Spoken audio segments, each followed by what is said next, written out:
So we're bringing you this video to reflect on the last 100 years of our history and heritage here at Local 709. Sprinkler work was controlled by a half a dozen major manufacturers since the 1800s.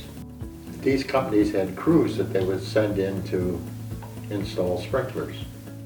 Unionism was still in its infancy. In 1912, a charter was granted by the United Association to Local 535 of Los Angeles as a straight line sprinkler fitters local. Remember, at this time, the United Association was primarily started by plumbers.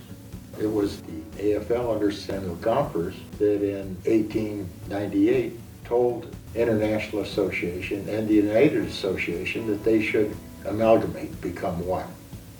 And ultimately, by 1912, 1913 or 14, that amalgamation had taken place.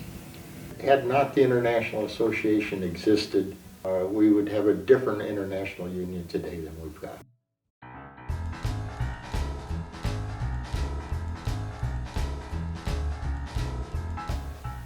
For a number of years before I was in the local was meeting place was at the Carpenters Hall, 7300 block of San Pedro Avenue in Los Angeles.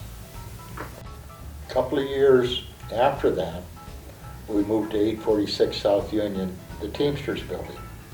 And we were there for up until probably 1970 or so. We moved to Bonnie Brae on Olympic. Bonnie Brae and Olympic, 1830 Olympic Boulevard was our union hall where we dispatched people. It was really a motel. I mean, that's what the building was built for, and then it was converted into kind of offices. Yeah, there was probably an insurance office and something else, and then we had the upstairs, and that was our dispatch hall. We started an apprenticeship program, LA Trade Tech. We moved from LA Trade Tech in about 1970 and built our own school. Got the school set up in Glendale, and we moved our offices to Glendale. Our Glendale office, which was one of the office suites at the old Glendale Airport, Disney decided they wanted the whole building. And so we were kind of thrown out in a hurry, and we moved to Pasadena to the 42 East Walnut there in Pasadena, in what was called the Labor Temple. Labor Temple was built in the 30s, so we had the second floor at the 42 East Walnut. In 1989, we bought this property. Really felt it was important for us to pay the building off as quick as we could, and we did. Buying the building in 1989 and bringing everything to Whittier has kind of just opened the doors up for training. Training does work. And the non-union guys don't have that. They really don't. So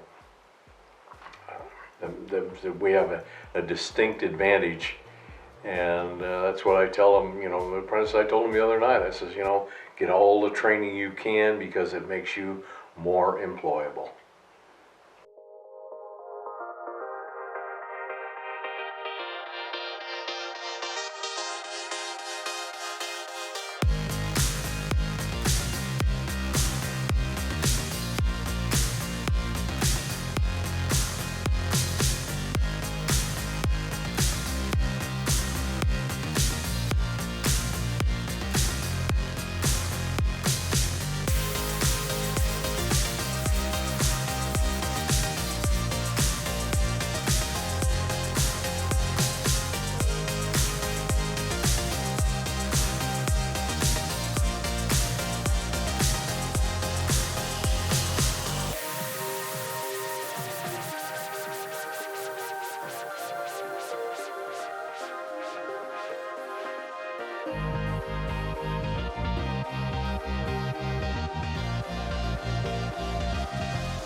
funny how I got into the union. It was actually a customer of mine. He came in and he saw that I wasn't very happy working at the bank, and he asked if I was looking for work.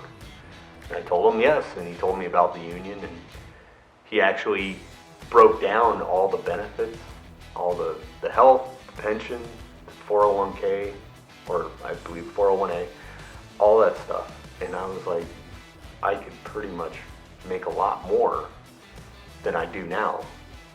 And he's like, you just have to work hard. I'm like, well, I already have that work ethic. And 5 years later, I'm doing great for myself. So it was pretty awesome. So the way I got in the union, I was actually a shop foreman for a pipe bending company. It's a subdivision of pipe fitting. And I was 19 when I got into it. At the time, towards the end, I was 23 working at that company. I already maxed out at about $20 an hour, and I was running the place, doing things of that nature.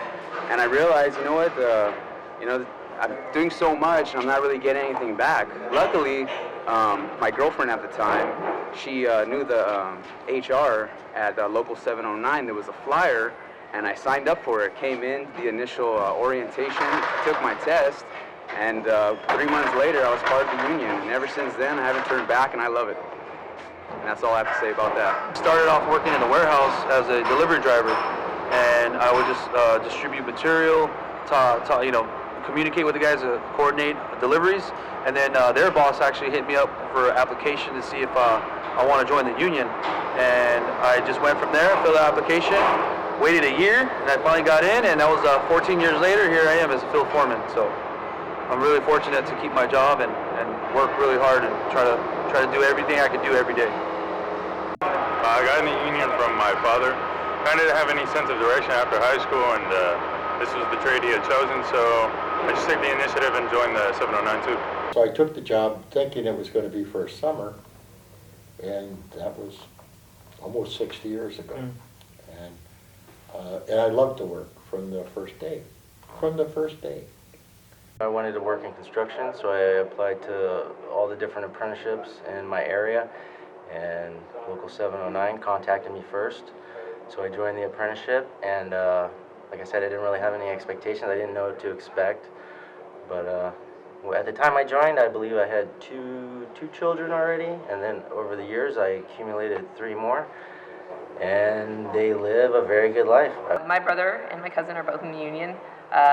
Times were getting tough at the job I was at previously, and opportunity presented itself. I said I'd give it a shot, and I didn't see the harm in trying.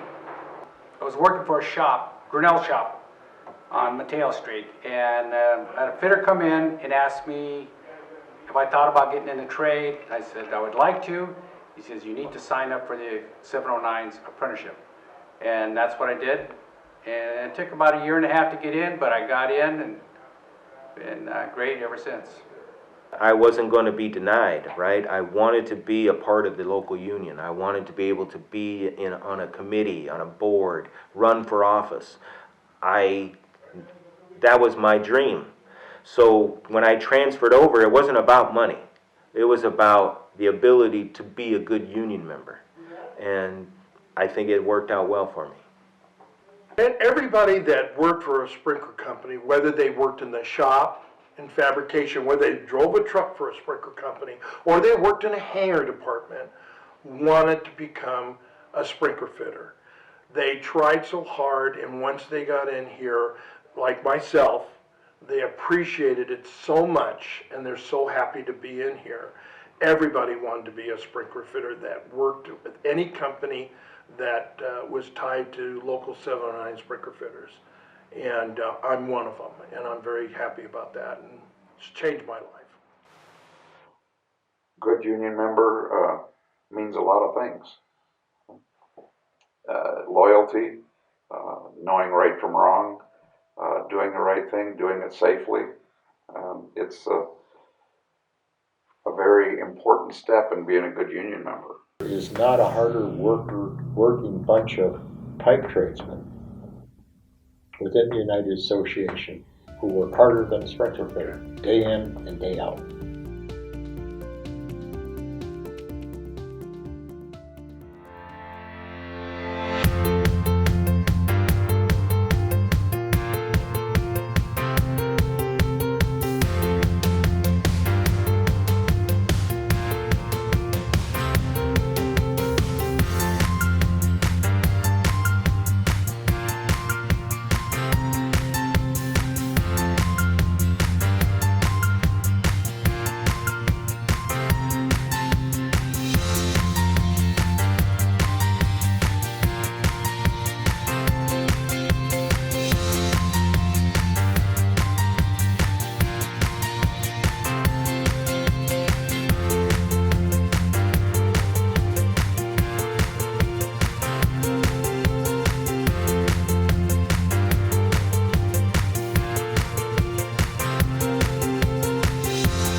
fighting constantly, trying to find a better plan, trying to find better ways to save money, right? We've incorporated, you know, the urgent care. A new thing that we started a couple years ago, the trustees brought on MD Live.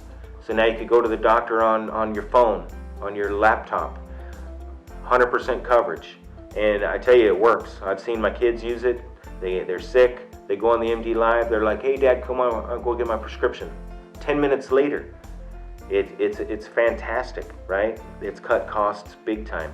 We do the best job there is in taking money and putting it away for the days where those shoulders hurt and the back hurts and, you know, you have a hard time getting out of bed, you know? And if you don't save for the future, you know, you're doomed. This is very hard for the apprentices to understand. They just start out and they're looking at all the contributions that are going out, and they're not benefiting from it because they're so young. And it's up to us to make sure they understand that they're going to get this when they retire, that they're going to receive this and they're going to need it very bad, that this is going to benefit them and their wife. And then the supplemental, that was a very hard sell because the argument was that the national pension was more than enough, and it wasn't. And the other side of it was that we had pushed through the earlier retirement at 55, and then that's when everybody started realizing now I'm losing years off my pension technically. In their mindset, they were going to work to 65, which very few of them do, but they were looking at, you know, that's 10 years off your pension, or you need something to supplement that. And then that's where the assists come in, that it was something after we got putting money into it and they were seeing they were making money in it, then that, yeah, it was a bit different deal all the way down the line. It's considered a secondary pension, but it's the kind of money the guys got in is enough, almost a primary, could be considered a primary pension. But you still have your national pension, so.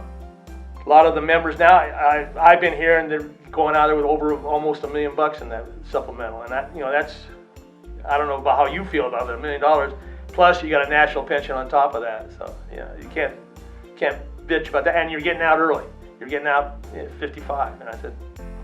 So RISA is a subsidy for the retirees for their medical. It's paid out on a monthly basis. The medical cost is going up just insane.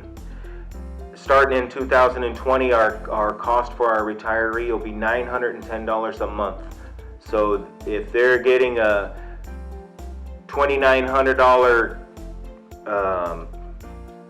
pension a month, $900 of it would go straight to a medical. So we created here at the local the RISA fund, and we subsidize that down to $345. And so a retiree pays $345 for medical, and the RISA fund pays the rest. I will tell you that I'm a very proud member of this local union, and I look forward to continuing the hard work and dedication that it has brought us through this first 100 years. And I look forward to pushing us into our next 100 years. There's strong evidence here at Local 709 that we can date back to June of 1912 as Local 535, although the UA charters us in December of 1919. This is the date that we've chosen to celebrate our milestone of 100 years. I would like to thank all the brothers and sisters who helped shoot this video, who came down to the hall and took time out of their day, who let us into their homes, who took time on the job site to stop and help shoot our video and participate in our 100-year video. We thank you very much. Here's to 100 years of success, and here's to 100 more years of success. Thank you.